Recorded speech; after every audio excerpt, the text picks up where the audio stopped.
Welcome to our channel. Today we how to enable retirement contribution limits review with IRS worksheets, complete guide step by step clearly.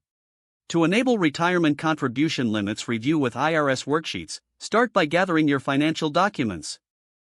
Collect your most recent tax return and any relevant forms related to your retirement accounts. Next, access the IRS website to find the appropriate worksheets for retirement contributions. Locate the Publication 590A and Publication 590B, which detail the rules for traditional and Roth IRAs. Download these documents for reference during your review. Now, determine the type of retirement account you have, whether it's a traditional IRA, Roth IRA, or another type. Review the contribution limits set by the IRS for the current tax year.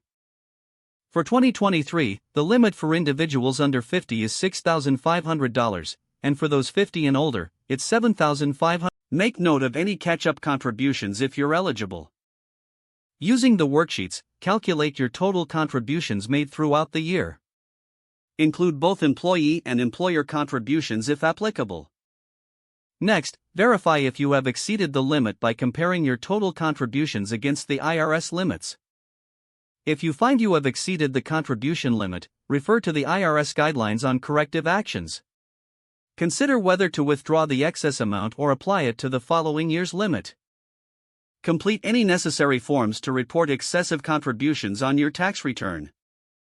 After that, consult a tax professional if you have questions about your specific situation. Make any adjustments as necessary to ensure compliance with IRS regulations.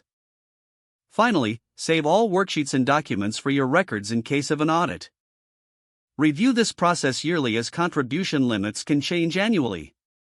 If the page does not load, refresh the browser or try again in a private or incognito window.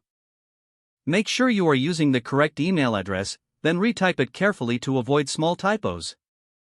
If your password is not accepted, use the reset option and create a new strong password you can remember. Check your spam folder for verification or security emails, then complete any requested confirmation steps. Enable two-factor authentication if available to improve account security and reduce unauthorized access risk.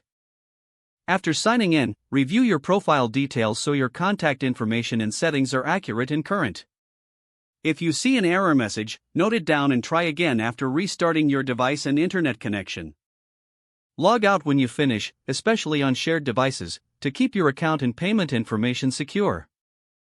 If the page does not load, refresh the browser or try again in a private or incognito window.